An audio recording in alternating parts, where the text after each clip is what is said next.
Hey everyone, कैसे हैं आप सभी लोग। Welcome back to my class.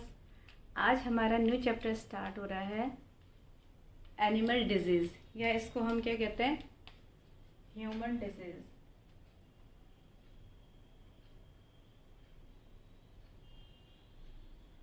क्योंकि एनिमल्स क्या है, जितने भी सारे एनिमल्स हैं उसमें क्या होते हैं, हम भी आते हैं और हमें पढ़ना ही ह्यूमंस के बारे में है, ह्यूमन डिजीज़ के बारे में, इसलिए हम इसको क्या कहेंगे, ह्यूमन डिजीज़। अब क्या होता है, जो WHO होता है, वर्ल्ड हेल्थ ऑर्गेनाइजेशन, उसने क्या कहा है,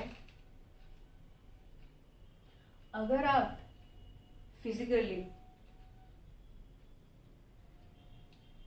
फिजिकली मेंटली और सोशली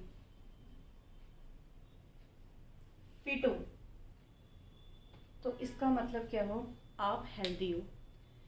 जब आप मेंटली, फिजिकली और सोशली फिट हो पूरी तरह से, तभी आप हेल्दी हो। अगर मान लो आप बहुत स्ट्रांग हो, अपने जिम विम जाके अपने एप्स बना लिए, आप अपने आप को बहुत स्ट्रांग समझते हो, और लेकिन आप सोशली अच्छी नहीं हो, जैसे आप कहीं पर भी जा रहे हो, आपकी लड़ाई हो जा रही है, आपके मुंह से गालियाँ निकल जा रही हैं, या बात बात में झगड़ा हो जा रहा है, तो इसका मतलब आप सोशली फिट नहीं हो। तो वो भी कौन सी कैटेगरी में आएगा कि आप हेल्दी नहीं हो। और अगर आपके पास मेंटल पीस नहीं है, अगर आप फिजिकली फिट हो और सोशली फिट हो, लेकिन आप हर समय टेंशन में हो, डिप्रेस्ड हो, तो वो भी आप फिट नहीं हो। और अगर आप मेंटली भी स्ट्रांग हो और सोशली भी स्ट्रांग हो, लेकिन अगर हेल्थ वाइज आप में कोई प्रॉब्लम है, तो भी आप फिट नहीं हो। तो WHO के अकॉर्डिंग आप मेंटली, फिजिकली और सोशली तीनों तरीके से फिट हो गए, तभी आप क्या कहलाओगे, हेल्थी कहलाओगे। ठीक है, तो चलो आज पढ़ते हैं हम जो ह्यूमन डिजीज़ हैं वो कौन कौन सी होती हैं। जो ह्यूमन डिजीज़ होती हैं वो 2 टाइप्स की होती हैं। एक तो क्या होती है, बाय बर्थ होती हैं, जो हमें अपने बर्थ से पहले ही मिल जाती हैं, और एक होती है एक्वायर्ड डिजीज़, एक जो हम अपने बर्थ के बाद अपने एनवायरनमेंट से एक्वायर्ड करते हैं, मतलब किसी न किसी वजह से जो हमें आफ्टर बर्थ हो जाती हैं। ठीक है, तो जो बाय बर्थ है उनको तो क्या कहेंगे, हम जेनेटिक कहेंगे। अब जो जेनेटिक डिजीज होती हैं वो क्या होती हैं, इनमें क्या होता है, ये हमारे जब हम अपनी माँ के पेट में होते हैं तभी से हमें ये बीमारियां शुरू हो जाती हैं। क्यों, कैसे, क्योंकि इनमें क्या होता है, या तो इन जो हमारे जो जीन्स होती हैं उसमें कुछ चेंजेस आ जाते हैं, या हमारे DNA में चेंजेस आ जाते हैं, या हमारे क्रोमोसोम में चेंजेस आ जाते हैं। तो किसी न किसी में अगर चेंज आ जाता है ये, तो ये हम क्या होते हैं, अपनी बर्थ से पहले ही ये बीमारियां लेकर आए होते हैं। वैसे आजकल तो बहुत अच्छी टेक्नोलॉजी आ गई हैं, क्योंकि ये सारे टेस्ट आजकल, जब कोई भी लेडी प्रेग्नेंट होती है तो बहुत सारे टेस्ट पहले ही करवा लेते हैं। जीन लेवल पे भी टेस्ट होते हैं, जैसे डबल मार्कर टेस्ट, और भी बहुत टेस्ट होते हैं जो अल्ट्रासाउंड में पता चल जाते हैं, और उससे हम इसको ठीक कर सकते हैं, इन डिजीज़ को। लेकिन अगर ये बीमारियां हमें उस टाइम पता नहीं चली, तो ये आगे जाके क्या कहलाती हैं, जेनेटिक डिजीज़। ठीक है, तो ये क्या होता है, जेनेटिक डिजीज़ क्या क्या हो सकती हैं, आपको पता ही होगा। हीमोफीलिया है, और कलर ब्लाइंडनेस है, और काइनेटोफिल्टर सिंड्रोम है, पटाओ सिंड्रोम है, ये बहुत सारी चीज़ें हैं, ये हम बाद में पढ़ेंगे। अभी हम किसके बारे में पढ़ेंगे, एक्वायर्ड डिजीज़ के बारे में। एक्वायर्ड डिजीज़ मतलब जो हमें क्या हो जाती है, आफ्टर बर्थ हो जाती है। इसमें भी क्या होता है, 2 तरीके की डिजीज होती है। एक तो होती है कम्युनिकेबल डिजीज, एक होती है नॉन कम्युनिकेबल डिजीज। अब जो कम्युनिकेबल डिजीज होती है वो क्या होती है, उसका मतलब फैलने वाली बीमारियां जो एक से दूसरे में फैलेंगी किसी भी थ्रू, चाहे वाटर के थ्रू, चाहे एयर के थ्रू, चाहे जो छूने से, चाहे उसका जूठा खाने से, चाहे किसी भी तरीके से ये क्या करेंगी, फैलेंगी। और जो नॉन कम्युनिकेबल डिजीज हैं वो क्या करेंगी, वो फैलती नहीं है। जैसे क्या हो गया, कैंसर हो गया और डायबिटीज हो गया। ठीक है, ये ऐसी बीमारियां हैं जो फैलती नहीं है। अब जो कम्युनिकेबल डिजीज हैं, यही है असली जड़। यही क्या कराती है, हमारी रोजमर्रा में जो बीमारियां हमें घेरती हैं वो इन्हीं की वजह से घेरती हैं। क्या इनमें कौन कौन सी होती हैं, एक होती है बैक्टीरियल डिजीज, एक होती है वायरल डिजीज, एक होती है प्रोटोजोनल डिजीज, एक होती है फंगल डिजीज। अब ये जो बैक्टीरियल डिजीज है वो किससे होगी? बैक्टीरिया से होगी। और जो वायरल डिजीज होगी वो किससे होगी? वायरस से होगी। जो प्रोटोजोनल डिजीज है वो प्रोटोजोआ से होगी, और जो फंगल डिजीज है वो फंगस से होगी। ठीक है, इसमें आप दो टर्म्स समझिए क्या होते हैं। एक होता है पैथोजन और एक होता है वेक्टर। अब ये पैथोजन क्या है और ये वेक्टर क्या है? जिससे बीमारियां हो रही हैं वो क्या होती हैं? पैथोजन। जैसे ये बैक्टीरिया, वायरस, फंजाई, प्रोटोजोआ, ये सब क्या होते हैं? पैथोजेंस होते हैं। डिजीज कॉजिंग जो माइक्रो ऑर्गेनिज्म होते हैं, ये जो डिजीज करते हैं उनको क्या कहते हैं? पैथोजन कहते हैं। और इन पैथोजन को जो ले जाता है, यानी जो कैरी करता है अपने साथ, ठीक है, वो क्या हो जाते हैं? वेक्टर। जैसे पैथोजन क्या हो गया? बैक्टीरिया, कोई भी बैक्टीरिया हो गया, वायरस हो गया, प्रोटोजोआ हो गया या फंगस हो गया। ठीक है, लेकिन जो वेक्टर क्या होते हैं? अब जैसे प्रोटोजोआ है, ठीक है, प्रोटोजोआ पैथोजन है, लेकिन मस्कीटो, मच्छर, इसमें आ रहा है ना, ये कैरी कर रखा है इसने, मस्कीटो ने, तो ये क्या हो गया? वेक्टर, जिसके थ्रू वो एक जगह से दूसरी जगह जा रहा है। जैसे जैसे कोरोना वायरस आया था ना, कोरोना वायरस, अब कोरोना वायरस था, वो वायरस तो क्या हो गया? पैथोजन था हमारे अंदर, लेकिन हम किसी को छू रहे हैं या हमारे मुंह से ड्रॉपलेट्स वाटर या किसी में थूक हमारा शेयर हो जा रहा है, या हमसे किसी में अगर कोरोना वायरस फैल रहा है, तो इसका मतलब हम क्या है? वेक्टर हैं। हम वो फैला रहे हैं एक जगह से दूसरी जगह में। तो वेक्टर मतलब होता है जो ये इन पैथोजेंस को कैरी करे रखता है। ठीक है, तो ये हो गया वेक्टर और ये हो गया पैथोजन। अब हम क्या करेंगे? एक एक करके इनके बारे में पढ़ेंगे। बैक्टीरियल डिजीज क्या होती हैं, वायरल डिजीज क्या होती हैं, और प्रोटोजोनल डिजीज क्या होती हैं, और फंगल डिजीज क्या होती है। ठीक है, अब सबसे पहले हम पढ़ेंगे बैक्टीरियल डिजीज के बारे में। बैक्टीरियल डिजीज से पहले आपको पता होना चाहिए कि बैक्टीरिया क्या होता है। आपको पता ही होगा बैक्टीरिया क्या होता है? एक लिविंग सेल होता है और माइक्रो ऑर्गेनिज्म होता है, मतलब इतना छोटा होता है कि हम इसे देख नहीं सकते विदाउट माइक्रोस्कोप। तो हमें इसको देखने के लिए क्या करना पड़ेगा? माइक्रोस्कोप का यूज करना पड़ेगा, और ये हर जगह मिलते हैं। इसीलिए कहते हैं कि साफ सफाई में रहना चाहिए, साफ खाना चाहिए, साफ पानी पीना चाहिए, क्योंकि ये कहीं भी किसी भी तरीके से हमें बीमारी दे सकते हैं। ये एक प्रोकैरियोटिक सेल है। प्रोकैरियोटिक सेल मतलब एक सिंगल सेल है। ठीक, इसी में इसके सारे ऑर्गेनेल्स हैं और यही इसी में ये काम करता है, इसी को डिवाइड करता है। और ये क्या होते हैं? गुड भी हो सकते हैं, बैड भी हो सकते हैं। गुड इन द सेंस जैसे दही वाला बैक्टीरिया, उसमें क्या होता है? लैक्टोबैसिलस क्या होता है? गुड बैक्टीरिया है, क्योंकि वो क्या करता है?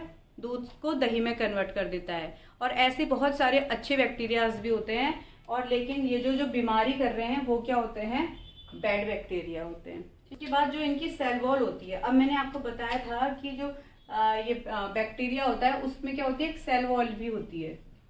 जैसे जो प्लांट सेल्स होती है उसमें भी सेल वॉल होती है ना, जो सेलुलोज की बनी होती है।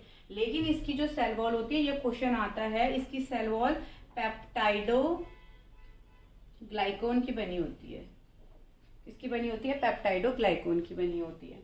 एक क्वेश्चन और आता है कि ये जो बैक्टीरिया थी इसकी डिस्कवरी किसने करी थी?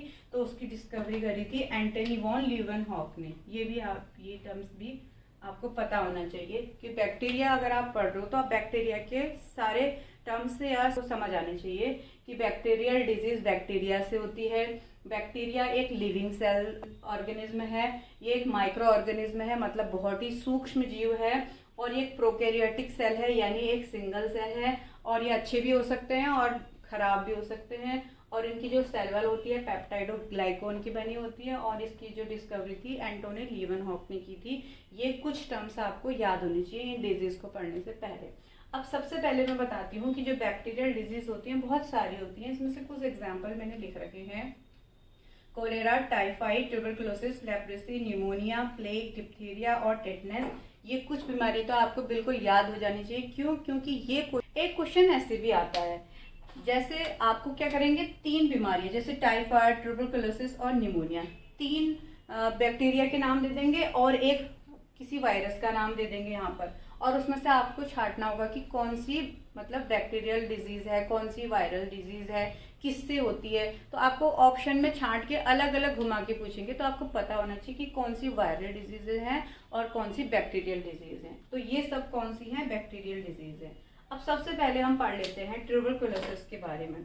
ट्यूबरकुलोसिस को हम क्या कहते हैं, टीबी भी कहते हैं, ठीक। और इसका जो पैथोजन होता है, अभी मैंने पैथोजन बताया था, क्या होता है, बैक्टीरिया होता है, वायरस होता है, या क्या होता है। तो ऑब्वियसली हम बैक्टीरिया के बारे में पढ़ रहे हैं, तो पैथोजन इसका बैक्टीरिया होगा और उसका जो नाम होगा वो होगा माइक्रोबैक्टीरियम ट्यूबरकुलोसिस। और ये भी बहुत इंपॉर्टेंट है, आपको सबसे पहले ये पता होना चाहिए कि ये जो डिजीज है ये बैक्टीरियल है या वायरल है, प्रोटोजोनल है या फंगल है। उसके बाद उस बैक्टीरिया का नाम आपको पता होना चाहिए कि माइक्रोबैक्टीरियम ट्यूबरकुलोसिस। और क्या होना चाहिए, उसका वेक्टर पता होगा कि उसको एक जगह से दूसरी जगह में कौन पहुंचा रहा है। तो जैसे क्या होता है, ये जो ट्यूबरकुलोसिस होता है या तो ये वाटर के थ्रू इधर उधर चले जाता है, या फूड के थ्रू, या एयर के थ्रू, या ड्रॉपलेट इन्फेक्शन, मतलब जैसे हम कभी छींकते हैं तो हमारी कुछ ड्रॉप्स दूसरे तक पहुंच गई, या किसी भी फॉर्म में क्या होता है, ये एक जगह से दूसरी जगह में पहुंच जाता है।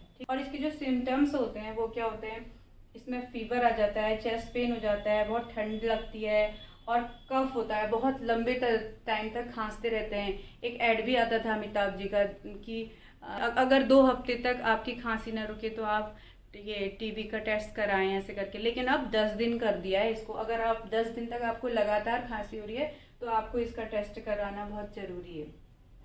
और इसमें क्या होता है, हमको खून की उल्टी भी हो जाती है कभी कभी। अब इसमें क्या होता है, इसका जो इन्फेक्शन होता है ये सीधे लंग्स में करता है। कैसे, जैसे सपोज ये हमारे क्या है,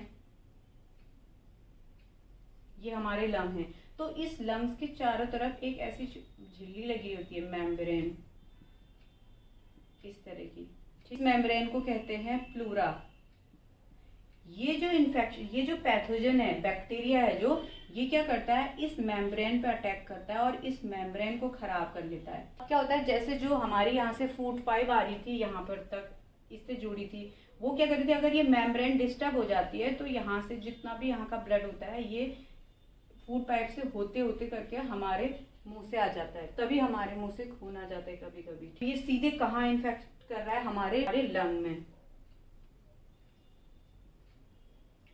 तो यानी हमारे रेस्पिरेटरी सिस्टम को क्या कर रहा है, इन्फेक्ट कर रहा है। ये भी क्वेश्चन आ जाता है कि जो ट्यूबरकुलोसिस है उसमें कौन सा ऑर्गन इन्फेक्ट होता है, तो रेस्पिरेटरी लंग कहते हैं इसको। इस टीबी की बीमारी को दूर करने के लिए कुछ वैक्सीन्स हैं जो क्या होती हैं, बच्चे के पैदा होते ही 24 या 48 आवर्स के अंदर ही वो लगवानी पड़ती है, जिसको बीसीजी कहते हैं। हर किसी ने बीसीजी का इंजेक्शन लगाया होगा, उसके पैदा होते ही तुरंत लग जाता है। यहाँ पर आप अपने सब देखना, कुछ निशान भी होगा, वो बीसीजी का ही होता है, क्योंकि वो बर्थ के तुरंत 4 आवर्स या 48 के आवर्स के अंदर ही लग जाता है। को बैसिली कैलमेट गुरलिन भी कहते हैं। इसका फुल फॉर्म वैसे पूछते हैं नहीं, फिर भी आप याद रख लेना, इसको बीसीजी के ही नाम से ये फेमस है। तो इसकी वैक्सीन क्या होगी, बीसीजी। और उससे क्या हो जाता है, और जिसको बचपन में ये नहीं लगा होता है तो उसको टीबी होना, फिर मतलब उसको टीबी हो ही जाती है, ठीक है। अब उसके बाद क्या है, दूसरा पढ़ेंगे हम टाइफाइड, ठीक है। टाइफाइड भी क्या है, एक बैक्टीरियल डिजीज है जिसका पैथोजन क्या होते हैं, बैक्टीरिया होते हैं। उस बैक्टीरिया का नाम है साल्मोनिया टाइफी। देखो टाइफी से ही शब्द टाइफाइड हुआ है। एक बार अगर आप ध्यान से इधर बैक्टीरिया लिख देंगे और उधर बैक्टीरिया का नाम लिखेंगे और 2 बार बहुत अच्छे से इसको ध्यान से देखेंगे तो ये नाम अपने आप ही याद हो जाएंगे। जैसे ये माइक्रोबैक्टीरियम ट्यूबरकुलोसिस था, तो ट्यूबरकुलोसिस से ही टीबी बना। अब यहाँ पर साल्मोनिया टाइफी है तो टाइफी से ही टाइफाइड बना। तो ये नाम याद करने के आसान तरीके हैं, आपको थोड़ी देर बैठ के अच्छे से उसको पढ़ना पड़ेगा। अब इसका वेक्टर क्या है, वेक्टर है कंटामिनेटेड फूड या वाटर। ये गंदगी से ही होता है टाइफाइड। जैसे मान लो आप कहीं चले गए, स्ट्रीट फूड खा लिया या गोलगप्पे खा लिए, उसके पानी उतना अच्छा नहीं था, उसमें मतलब गोलगप्पे वाले इतना ध्यान कहाँ रखते हैं, वो तो कैसे भी पानी में कैसे भी खिला देते हैं। तो उससे क्या हो जाता है, ये बैक्टीरिया, ये टाइफाइड होने के बहुत ज़्यादा चांसेस होते हैं, ठीक। और इसके सिम्टम्स क्या है, इसमें हाई फीवर आता है बहुत, और लूज ऑफ एपेटाइट, भूख नहीं लगती है, स्टमक पेन रहता है, नोजिया, वोमिट होती है, बहुत वोमिट जैसा हो जाता है, और डायरिया हो जाता है या कॉन्स्टिपेशन हो जाता है। या तो डायरिया मतलब दस्त या लूज मोशन हो जाते हैं, या पेट पूरी तरीके से सूख जाता है, कब्ज हो जाती है, कॉन्स्टिपेशन हो जाता है। इंटेस्टाइन में भी अगर आएगा तो कहाँ होगा, स्मॉल इंटेस्टाइन में। यानी हम कह सकते हैं कि डाइजेस्टिव सिस्टम में ये क्या कर देता है, इन्फेक्ट कर देता है।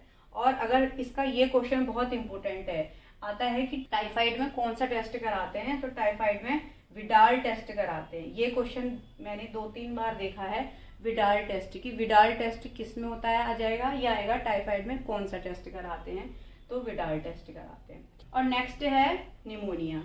ये निमोनिया क्या हो जाता है, इम्यून सिस्टम जिसका कमजोर हो गया तो उसको ये निमोनिया बार बार हो जाता है। तभी कहते हैं कि बच्चों में निमोनिया बहुत जल्दी जल्दी होता है, क्योंकि बच्चों की जो इम्यून सिस्टम होता है बहुत ही वीक होता है। और बूढ़ों में भी, बड़ों में भी, मतलब कि छोटे और बूढ़ों में ये निमोनिया बार बार हो जाता है। जो थोड़े यंग होते हैं उनमें थोड़ा, जिसके पास भी इम्यून सिस्टम स्ट्रांग होता है, ये जो बैक्टीरिया होता है वो एकदम से उसको अटैक नहीं कर पाता है, लेकिन बच्चों को ये बार बार कर देता है तभी। और इसका जो पैथोजन होता है वो होता है डिप्लोकोकस या स्ट्रेप्टोकोकस। इन दोनों में से कोई भी एक आ सकता है, तो आप लिख देना डिप्लोकोकस या स्ट्रेप्टोकोकस। अब जो इसका वेक्टर होता है वो भी यही होता है, वाटर या कोई भी ऐसी मॉइस्चर वाली जगह पे जहाँ पे धूप कम पड़ती है। किसी तरीके से हमने गंदा पानी पी लिया, पुराना पानी पी लिया। और इसके सिम्टम्स क्या होते हैं, चेस्ट पेन होता है, हेडेक होता है, फीवर होता है। ये फीवर बहुत ज़्यादा बहुत आता है इसमें। ये भी लंग्स को करता है, जैसे यहाँ पर ये लंग को इन्फेक्ट कर रहा था ना, यहाँ पर भी करता है। लेकिन यहाँ पर क्या होता है, यहाँ पर ये मेम्ब्रेन को इन्फेक्ट कर रहा था, यहाँ पर ये जो लंग होती है उसके कहाँ पर करेगा, ये जो इसकी जो सेल्स होती है, मैंने बताया था ना कि जो लीवर्स की सेल होती है उनको एल्वलाई कहते हैं, एल्वलाई। तो यहाँ पर क्या होता है, जब आप लीवर कोई भी फिगर देखोगे तो आप देखोगे कि एक बंच जो आती है ऐसे एल्वलाई की, ये क्या कर देता है, इस एल्वलाई को इन्फेक्ट कर देता है। इसमें ब्लड होता है, उसमें उस ब्लड को खराब करके उसमें पस भर देता है। और क्या कर देता है, ये जब खराब हो जाता है तो ये फूड पाइप के थ्रू ये कभी कभी क्या होता है, पस और ब्लड सब बाहर आ जाता है। तो बहुत ज़्यादा बुरी कंडीशन होती है। जब छोटा बच्चा होता है वो बहुत ही परेशान हो जाता है। वो जब इसके लंग्स में अटैक कर देता है तो फिर उसको फिर ऑक्सीजन की कमी हो जाती है, ऑब्वियसली। और ऑक्सीजन की कमी भी क्यों होती है, क्योंकि एल्वलाई इन्फेक्ट हो रहे हैं और ऑक्सीजन की कमी होगी तो बच्चा फिर बहुत परेशान हो जाता है। फिर उनको वेंटिलेटर में डालना पड़ता है और वहाँ से ऑक्सीजन लेके सही करना पड़ता है। तो ये बहुत ही ख़राब कंडीशन है। निमोनिया बच्चों में बार बार इसीलिए हो जाता है क्योंकि वो क्या होते हैं, इम्यून सिस्टम उनका कमज़ोर होता है। आज तो हमने ये 3 बैक्टीरियल डिजीज़ पढ़नी है, अभी बहुत सारी बैक्टीरियल डिजीज़ है, इसको हम नेक्स्ट क्लास में कंटिन्यू करेंगे। बस आपको ये पता होना चाहिए कि जो एक्वायर्ड डिजीज़ होती हैं वो 2 टाइप की होती है, कम्युनिकेबल डिजीज़ और नॉन कम्युनिकेबल डिजीज़। उसमें भी आपको पता होना चाहिए कि ये जो बैक्टीरियल, वायरल और प्रोटोजोनल फंगल डिजीज़ हैं, यही हमारी क्या करती है, बीमारियां एक जगह से दूसरी जगह फैलाती हैं। लेकिन जो हमारी नॉन कम्युनिकेबल डिजीज़ होती है, जैसे कैंसर और डायबिटीज़ और भी जितनी भी बीमारियां होती हैं, जो फैलती नहीं है, ठीक है। और ये तुम्हें पता होना चाहिए कि जो पैथोजन है वो क्या होते हैं। पैथोजेंस तो यही हुए जो बैक्टीरिया जो बीमारी करते हैं, और वेक्टर वो होते हैं जो उनको कैरी करते हैं। और ये सब पता होना चाहिए कि बैक्टीरिया के बारे में, उसकी जो सेल्स होती है वो किसकी बनी होती है, और इसके एग्जाम्पल्स पता होने चाहिए बैक्टीरियल डिजीज़ के, कौन क्या करता है। बस आपको याद पैथोजन का नाम और वो कहाँ इन्फेक्ट कर रहा है, कौन से ऑर्गन को ये बैक्टीरिया इन्फेक्ट कर रहा है। जैसे इसमें किसको कर रहा है, लंग को कर रहा है, इसमें इंटेस्टाइन को कर रहा है, इसमें भी लंग को कर रहा है। तो इस तरीके से हम आगे नेक्स्ट क्लास में इसको कंटिन्यू करेंगे। तो अगर क्लास अच्छी लगी होगी तो एक लाइक कर दीजिए, और हाँ, ऐसे ही पढ़ते रहिए, मेहनत करिए और अपने सीटेट में अच्छा मार्क्स स्कोर कीजिए। मिलते हैं नेक्स्ट क्लास में। Till then bye.